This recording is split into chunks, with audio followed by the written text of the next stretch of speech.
오늘 오후 찬양예배 시간에는 예수님께서 한 관리의 죽은 딸을 살려주신 이적 기사를 함께 나누게 되겠습니다. 마가복음에 보면 이 한 관리라는 이 관리가 누구이며 어떤 관리인지가 소개되고 있습니다. 그는 야이로이며 유대의 한 회당의 회당장이었다 하는 것이지요. 그에게는 딸이 하나 있었는데, 하나밖에 없는 딸인데 그 딸이 심한 병을 앓고 있었고, 회당장 야이로가 예수님께 나와서 딸을 고쳐달라고 간구하는 그 시간에, 하필이면 그때에 딸이 세상을 떠났다는 안타까운 소식이 회당장 야이로에게 전해졌습니다. 오늘 이 사건을 통해서 우리에게 주시는 영적 교훈을 함께 살펴보도록 하겠습니다. 회당장 야이로가 예수님께 나와서 회당장으로서는 감히 할 수 없는, 상상도 할 수 없는 기대치에, 그런 기대는 해본 적이 없는 예수 앞에 와서 엎드려 절했다.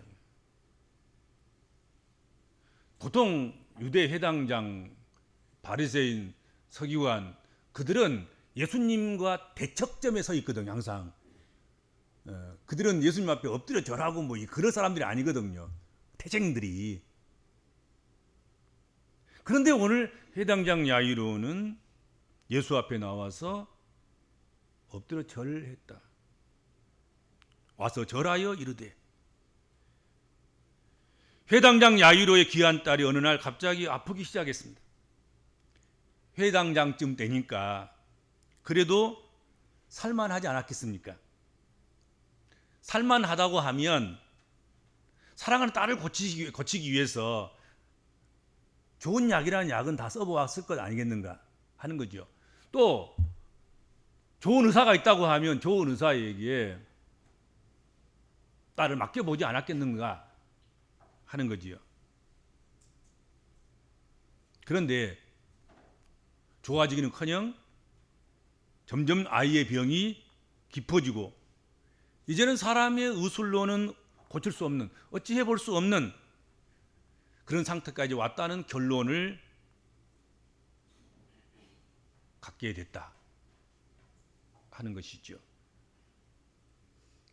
절망하고 있는, 이제는 더 희망이 없구나, 이제는 방법이 없다, 그렇게 생각하고 있는 야이로에게 누군가가 예수님을 소개했을 것 아니겠습니까? 예수님이라는 분이 있는데 그분에게로 가면 어떤 병이든지 다 고치신다 하더라, 죽은 자까지도 살린다고 하더라, 그런 소식을 전했고 또 그런 소식을 듣게 되었을 것이다 하는 거지요. 그래서 그는 예수님께로 직접 나와서 겸손하게 엎드려 절했습니다. 예수님을 따르는 사람들이 많았지만 예수께 와서 그 발 아래에 엎드려 절한 사람은 야이로였습니다. 회당장 야이로의 신분은 철저한 유대주의자예요. 유대 회당의 회당장이란 말이죠. 정통주의자예요. 그들은 보수주의자예요. 거기에 비하면 예수는 사실은 유대주의에서 벗어나 있는 분이고, 정통주의에서도 벗어난 분이고, 그리고 보수주의자에서도 벗어난 그런 분이죠. 세술에 비유되고 세천에 비유되는 그런 분이었단 말이죠.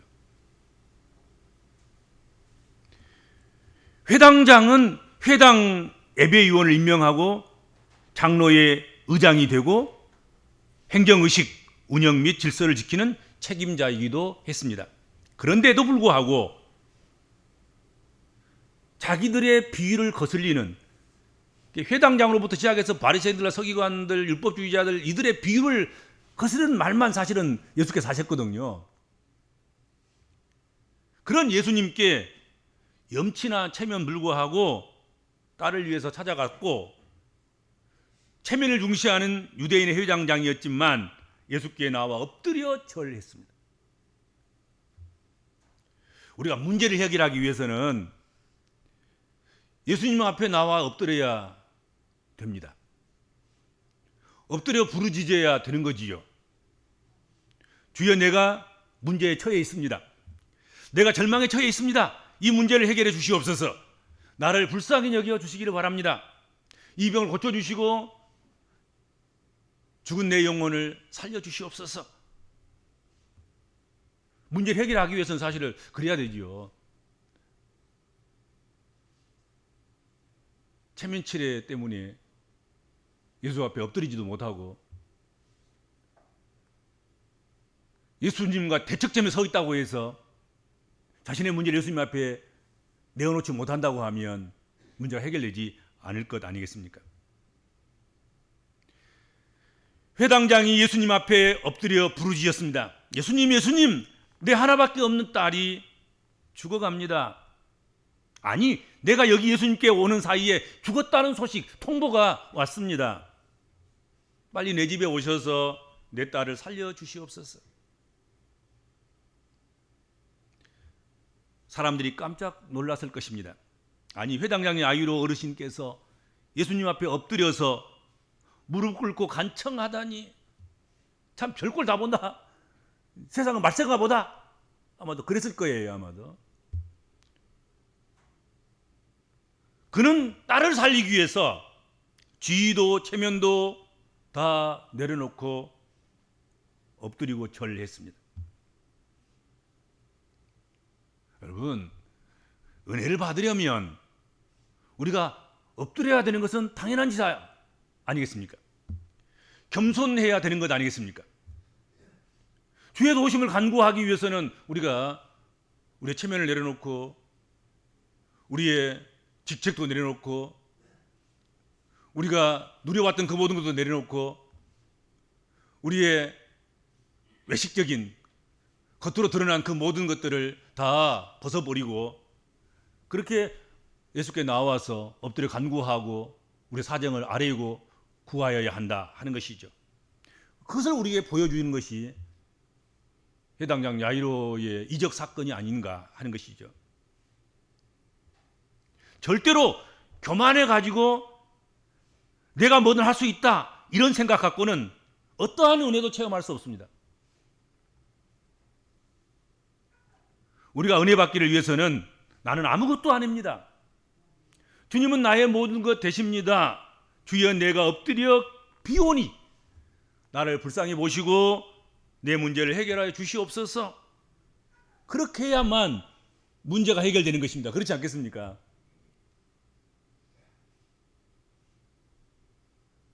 내가 무엇이라도 된 것처럼 주 앞에 나가서 거들먹거리면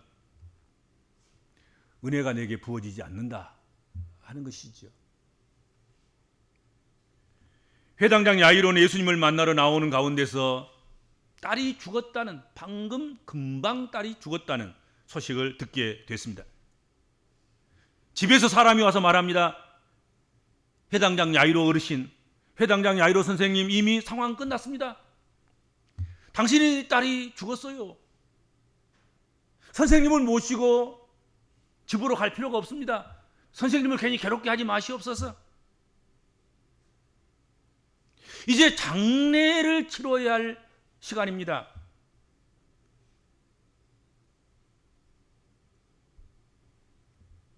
바로 몇 걸음만 더 가면 자기 딸이 예수님에 의해서 고침받을 수 있다고 생각하고 예수께 뛰어나왔는데 야이로에게 전해진 소식은 바로 절망의 소식, 딸이 죽었다는 소식을 듣게 된 것입니다. 그런데 문제는 여기 있습니다. 사건은 여기 있습니다. 반전은 여기에 있는 거예요. 야이로는 딸이 죽었다는 사실을 인지하고서도 당신의 딸이 죽었어요. 이제 남은 것은 장례를 치르는 것입니다. 그럼에도 불구하고 회당장 야이로는 오늘 성경에 보면 예수께 사정을 아뢰고 도우심을 구했다 하는 것이죠. 인지했어요. 죽었다는 사실에 대해서. 모르고 한 게 아니에요.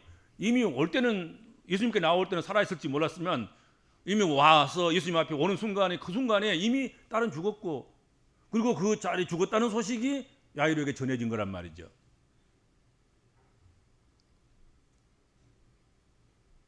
그런 사실을 인지하고서도 회당장은 예수님께 나와서 아니 상황 끝났으니까 엎드려 절할 필요가 없잖아요.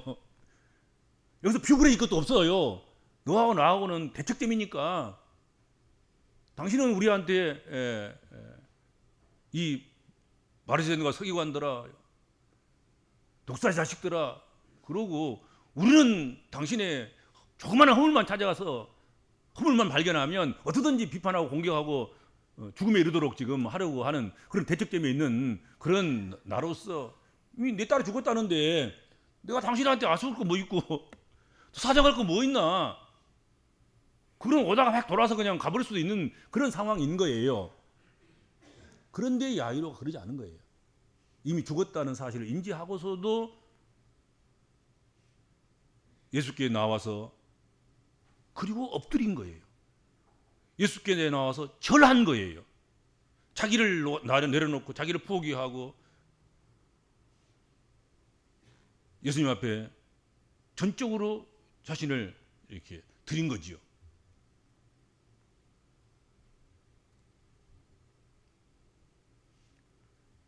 그것이 어떻게 보면 오늘 본문에 오늘 이 사건에 있어서 가장 중요한 부분이 아닌가 생각이 돼요. 포기할 수 있는 시간에, 낭망할 수 있는 시간에, 원래의 제자리로 돌아가 버릴 수 있는 그 시간에 여기까지 온 것도 후회하고 지금 오면 내가 살 줄 알았고 오면 내 딸이 고쳐질 줄 알았고 세상에 그 순간 한순간도 못 기다려 주시고 하나님께서 내 딸을 데려가셨다냐 그러면서 더 악한 마음을 품을 수도 있을 텐데 더 예수님을 대적하는 대적의 무리가 될 수도 있었을 텐데 그러지 않은 거지요. 그는 이미 딸이 죽었다는 소식을 듣고도 이왕 나왔으니까 여기까지 왔으니까 한 발자국 더 나아가서 예수께 엎드려 봐야 되겠구나. 병을 고칠 수 있는 분이라고 하면 죽은 자도 살릴 수 있지 않겠는가. 어떻든 내가 이 문제는 주님께 맡기러 나왔으니 끝까지 맡겨버리라 그런 거예요. 여러분 희망이 안 보이고 절망스럽고 아무것도 깜깜하고 안 보일지라도 여러분 이미 우리가 주님 앞에 나온 것 여기까지 온 것 그것만 가지고도 여러분들 너무 아쉽지 않습니까? 끝장을 봐야지 끝장을. 마지막 결론을 하나님께 어떻게 빚어주시고 만들어주시는가 기대와 소망을 가지고 마지막까지 엎드려 보는 그런 믿음 그게 야이로의 믿음인 거란 말이죠. 그 믿음이 오늘 우리에게 있어야 되는 거죠. 그런데 야이로의 마음이 지금 환장하는데 뭐 속이 타들어가는데 지금 올 때는 정말 분명히 살아 있었고 맥을 짚어보니까 맥이 뛰고 있었고 근데 예수님 앞에 오는 순간에 죽어버렸다는 얘기예요. 그래서 예수님께 엎드려서 지금 체면도 불구하고 다 내려놓고 지금 내 딸 살려주시옵소서 내 딸 살려주시옵소서 그러고 있는데 또 다른 한 가지 상황이 벌어집니다.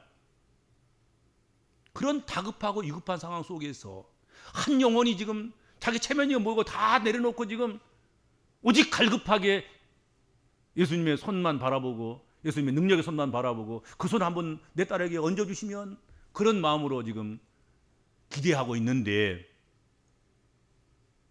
예수님께서는 한가하게 12의 혈류병을 앓고 있는 여인이 예수님의 옷자락을 만지자 누가 만졌니? 네가 만졌냐? 내가 만졌냐? 그래서 하면서 만진 여인을 고쳐주시고 있는 그런 상황이 벌어지는 거예요.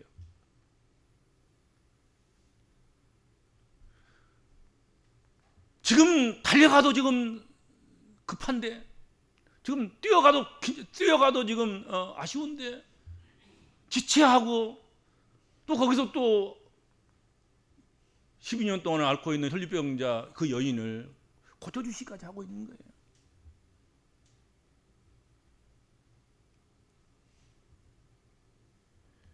그리고는 혈류증을 앓던 여인을 고쳐주시고 야이로와 예수님께서 야이로의 집에 도착했을 때 그때는 이미 초상집이었습니다. 23절에 보세요. 예수께서 그 관리의 집에 가사 피리 부는 자들과 떠드는 무리를 보시고, 그렇게 되어 있습니다. 24절 보세요. 이르되 물러가라, 이 소녀가 죽은 것이 아니라 잔다 하셨습니다.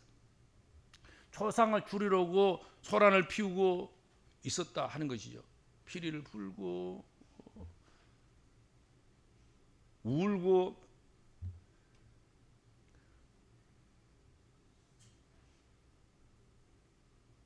다른 복음서에 보면은 그 동네 사람들이 또 일가 친척들이 야이로의 집에 모여들어서 초상을 치르려고 분주하게 움직이면서 살아보지도 못하고 꽃도 펴보지 못한 어린 소녀가 죽은 것을 인해서 슬퍼하고 울었다 이거죠. 울음바다가 되어 있는 거예요.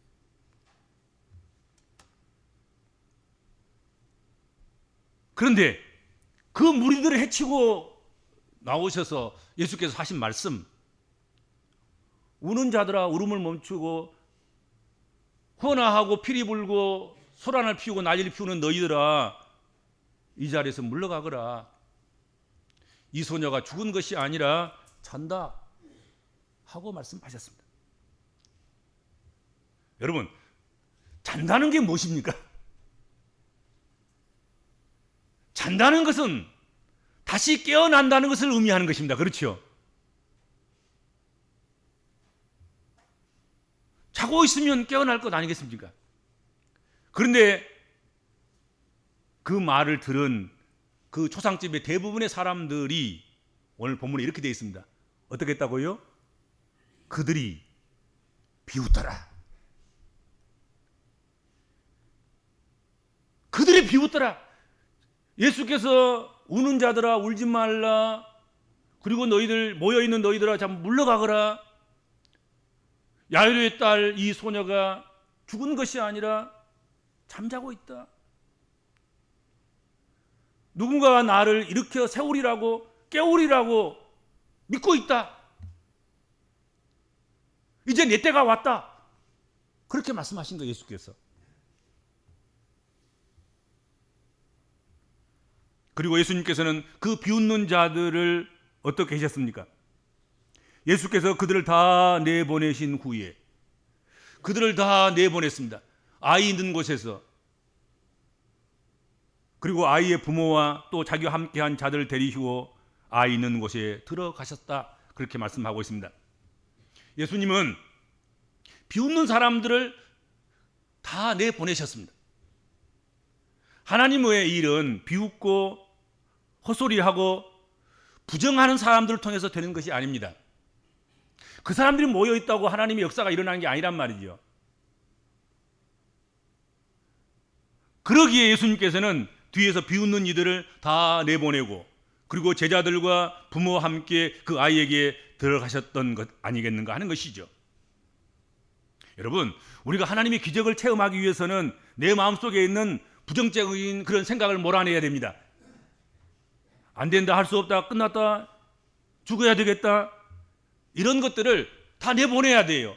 이것이 조그만한 것이라도 우리 가슴속에 우리 심령 가운데 남아있으면 기적이 안 일어난다니까요. 다 내보내셨습니다.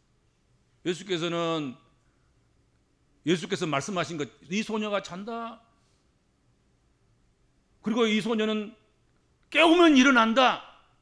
내가 깨우러 왔노라 하는 이 말씀에 대해서 비웃는 그 사람들 다 몰아내시는 거예요. 다 나가거라.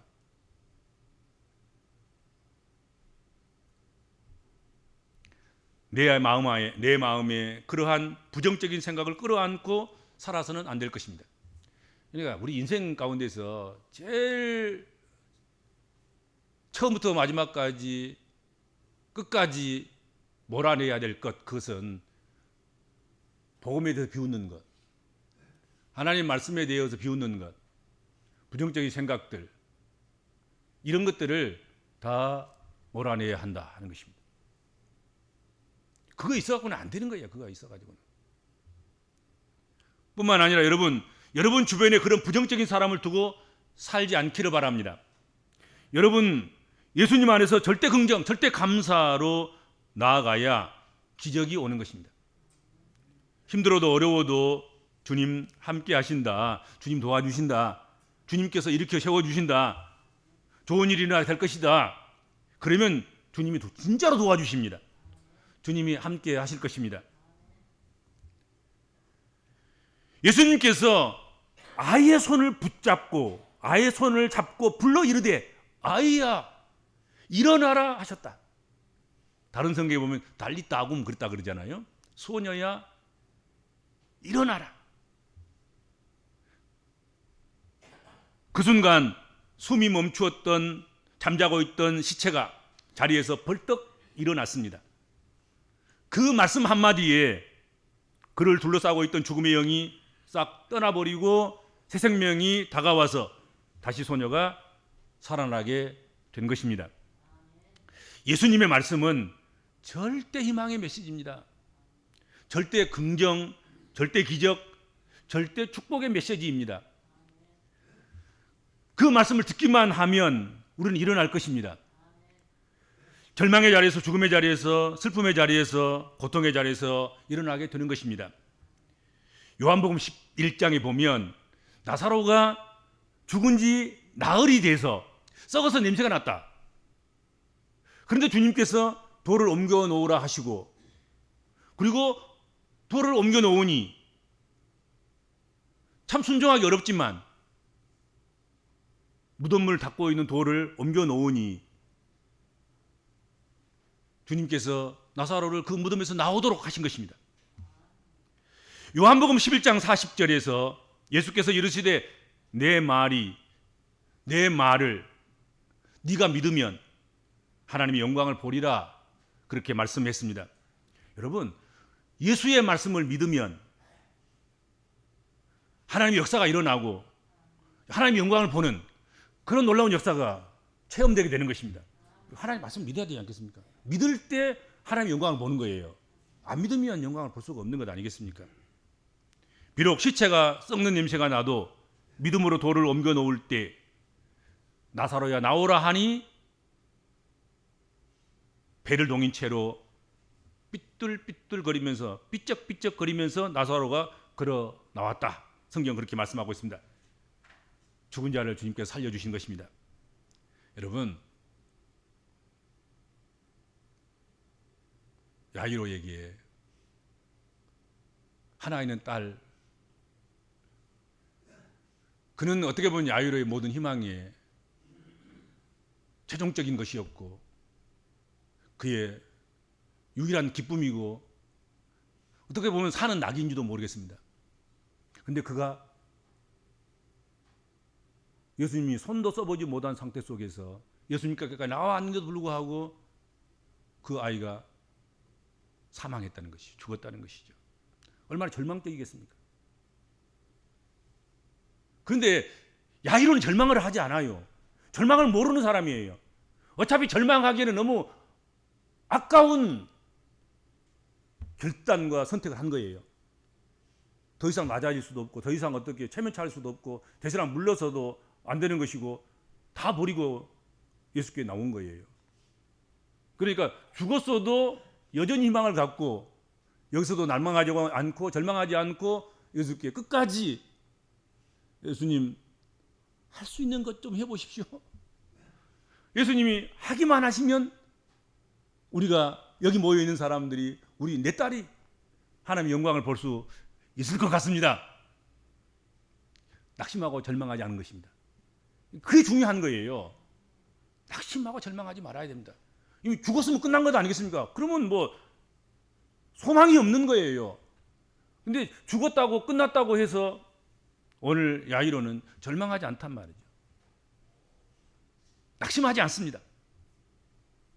회당장 야이로가 가장 낙심과 절망적인 상황 속에서 끝까지 주님을 붙잡았다 하는 것이죠. 그리고는 딸의 죽음을 생명으로 바꿨습니다. 이게 중요한 것입니다. 그렇죠?